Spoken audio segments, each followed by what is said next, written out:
First ఎట్టు ఇటాట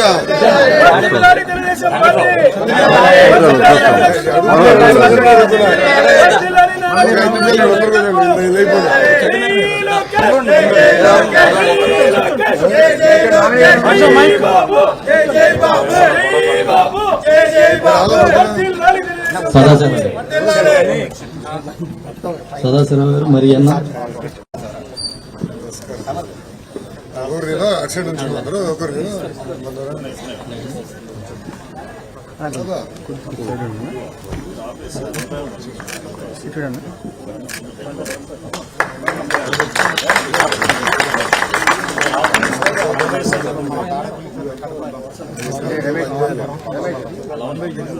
ఈ అప్పయ్య పేరు పిలిచిన వాళ్ళు వెళ్ళారండి. P Appayya, M Daniel, B David, CH Jakrayya,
నాయకులకి కార్యకర్తలందరికీ పేరు పేరున నా హృదయపూర్వక నమస్కారాలు.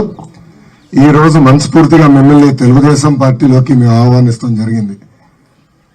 2019 ఎన్నికల్లో కరెక్ట్ గా 20 రోజుల ముందల నేను తెలుగుదేశం పార్టీ అభ్యర్థిగా మంగళగిరిలో బరిలో దిగా. స్వల్ప మెజారిటీ ఓడిపోయినా, కానీ ఓడిపోయిన దగ్గర నుంచి మంగళగిరి నేను వదిలి ఎక్కడికి వెళ్ళిపోలేదు. నేను రాష్ట్రంలో ఎక్కడున్నా నా మనసు ఎప్పుడు మంగళగిరి వైపే ఉంది.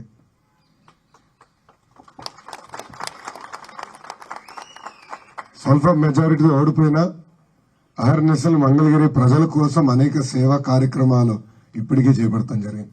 మిమ్మల్ని అందరినీ ఒకటే ఆలోచించమంటున్నా. మీరు ఎంతోమంది నాయకులను చూశారు, కానీ ఏనాడైనా ఓటమి చెందిన వ్యక్తి ఇంత సేవ ప్రజలు చేశారని ఒక్కసారి ఆలోచించమని కోరుతున్నా.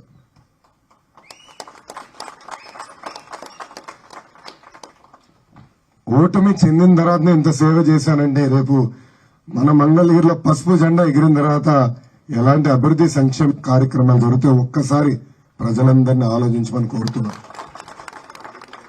మంగళగిరిలో అనేక సమస్యలున్నాయి, మన నియోజకవర్గంలో అనేక సమస్యలున్నాయి. డ్రైనేజ్ లేదు, తాగునీరు లేదు, చెత్త ఎక్కడ అక్కడనే వదిలేసే పరిస్థితి, కనీసం పక్కా ఇల్లు, అనేక మాటలు చెప్పిన ఈ ప్రభుత్వం పక్కా ఇల్లు కూడా ఇచ్చే పరిస్థితి లేదు. దశాబ్దాలుగా మీరు ఇల్లు కట్టుకుని నివసిస్తున్న భూమి కూడా ఇప్పుడు మీది కాదు, తిరిగి ఇవ్వండి అని ఇబ్బంది పెట్టే పరిస్థితి మనందరం చూస్తున్నాం. అందుకే నేను యువగలం పాదయాత్ర ప్రారంభించే ముందల అన్ని వార్డులో తిరిగా.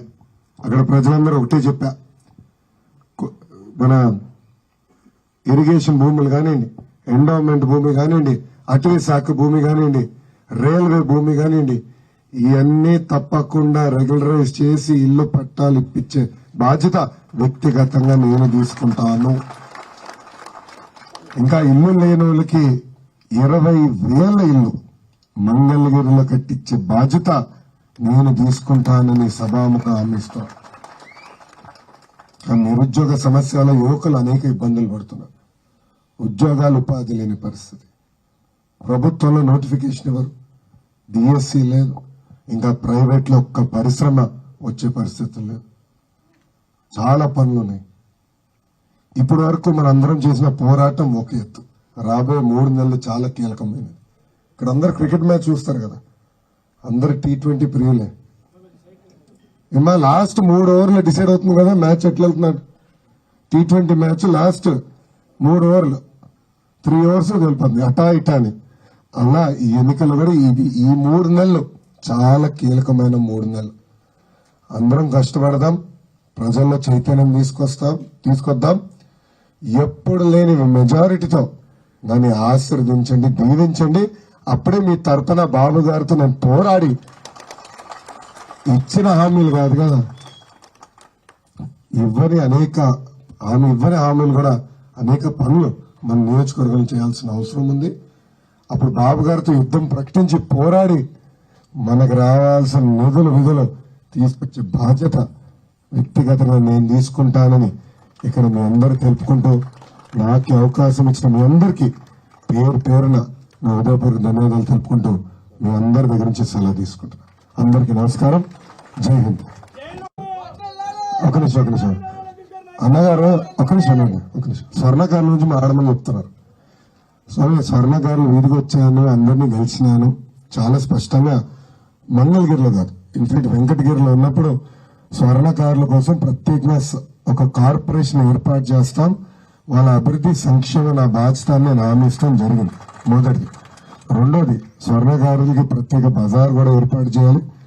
అంతేకాకుండా కామన్ ఫెసిలిటీస్, మెరుగైన టెక్నాలజీ తీసుకొచ్చి కామన్ ఫెసిలిటీస్తో ప్రభుత్వమే ఖర్చు పెట్టి భవనాలు కట్టి బెస్ట్ ఎక్విప్మెంట్ తీసుకొచ్చి, ఇప్పుడు మనం తయారు చేసే ఏదైతే బంగారం నుంచి తయారు చేసే నగలు ఉంటాయో కేవలం చిన్న చిన్న దుకాణాలు కాదు, పెద్ద పెద్ద కంపెనీలు కూడా ఇచ్చే విధానం, అంటే స్కిల్ అప్గ్రేడేషన్, డిజైనింగ్ అన్ని కూడా తీసుకొచ్చే బాధ్యత నాదని చాలా స్పష్టంగా హామీ ఇచ్చా. ఆ హామీకి నేను ఇప్పటికీ కట్టుబడి ఉన్నా. మొన్న పద్మశాలి సోదరులు మీటింగ్ జరిగింది మంగళగిరి పార్టీ ఆఫీస్. పెద్దలు రాజుగారు కూడా వచ్చారు. సో అక్కడ అచ్చెన్నాయుడు గారు మేము ఆడుకుంటుంటే చెప్తున్నా, మా మంగళగిరిలో 99% పద్మశాలి స్వర్ణకారులు అయిపోయారు సార్. మగ్గాల పైన కేవలం 1% ఆధారపడి ఉన్నారంటే ఆయనే స్టన్ అయ్యారు. అవునా అదేని అంటే దాదాపు 80 నుంచే స్వర్ణకారులకి మారిపోతూ వచ్చాం. ఒక మాటలు చెప్పాలి, మన కులవృత్తి ఇప్పుడు స్వర్ణకారులు అయిపోయాం. సో ఒక పక్కన మగ్గాలు చేనేత సోదరులు ఎదుర్కొన్న ఇబ్బందులు ఏంటి, డిజైన్ అది ఒక పక్కన యుద్ధం చేస్తుంటే ఇంకో పక్కన స్వర్ణకారులు అనేక ఇబ్బందులు ఎదుర్కొంటారు. వాళ్ళు ఎక్కడ ఎలాంటి వర్క్ షాప్స్ లో పనిచేస్తారు కళ్ళారని నేను చూసా. వాళ్ళ ఆరోగ్యం ఎలా దెబ్బతింటుందో నేను చూశాను. యాక్సిడెంట్లు అయినప్పుడు వాళ్ళు ఎలా ఇబ్బంది పడుతున్నారు కూడా నేను చూస్తాం జరిగింది. చాలా కుటుంబాలను ఆదుకున్నాం. ఇన్ఫాక్ట్ స్వర్ణకారుల కుటుంబాల ఆత్మహత్యలు కూడా విపరీతంగా పెరిగినాయి. ఇంకో పక్కన కొంతమంది అధికారులు కూడా విపరీతంగా స్వర్ణకారులు హెరాస్ చేస్తున్నారు. ఇవన్నీ నేను నేరుగా తెలుసుకుంటాం జరిగింది. వాళ్ళందరూ కూడా అనేక సార్లు నేను తెలుసుకున్నాను. తప్పనిసరిగా మీరందరూ గర్వపడే విధంగా మన వృత్తిని నేను ప్రోత్సహిస్తాను. కామన్ ఫెసిలిటీస్ ఏర్పాటు చేసుకుందాం. మనం వేరే ప్రాంతాలకు వెళ్తాం కాదు, అమ్ముకునేదానికి వాళ్ళు వచ్చి మన దగ్గర కొనుక్కునే విధానం ఏర్పాటు చేసే బాధ్యత నేను తీసుకుంటానని ఈ సభాముఖం హామీస్తూ నాకు ఈ అవకాశం ఇచ్చిన మీ అందరికీ నా హృదయపూర్వక ధన్యవాదాలు తెలుపుకుంటూ మీ అందరి నుంచి సెలవు తీసుకుంటాను. అందరికీ నమస్కారం. జై లోకేష్ బాబుకి వర్ధిల్లాలి జై లోకేష్ బాబుకి వర్ధిల్లాలి